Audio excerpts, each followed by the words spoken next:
Inaprobahan ng Committee on Appropriations ang inihandang dagdag na pondo para sa kagawaran sa susunod na taong 2026. Ang detalye ihahatid ni Kate Renya.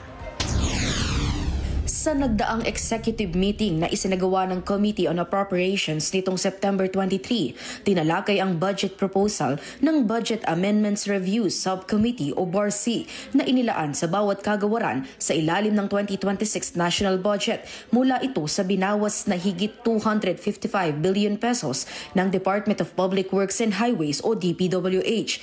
Higit 2 oras tumakbo ang deliberasyon at sa huli ay nakatanggap ito ng mayoryang boto mula sa mga mambabatas na aprobado maipasa ang House Bill 4058 o ang General Appropriations Bill ng pambansang pondo.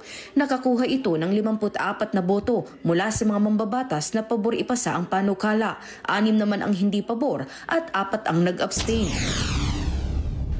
The affirmative has it. The motion is carried. House Bill number 4058 is hereby approved with amendments incorporating the recommendations of the Budget Amendments Review Subcommittee.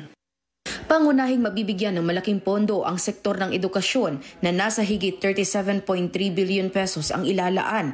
Gayon din ang kalusugan na nilaanan ng dagdag na 89.2 billion pesos at ang agrikultura na may 44.9 billion pesos.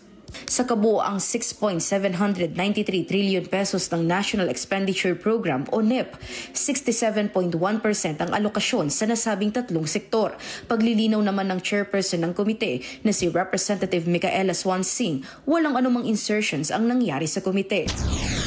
Strictly institutional amendments only, strictly requests that were that emanated from the agencies and departments were entertained for deliberation and inclusion in the committee report submitted for the approval of the committee today. So yes, in simple terms, wala pong congressional insertions dito sa 255 billion pesos. Thank you for...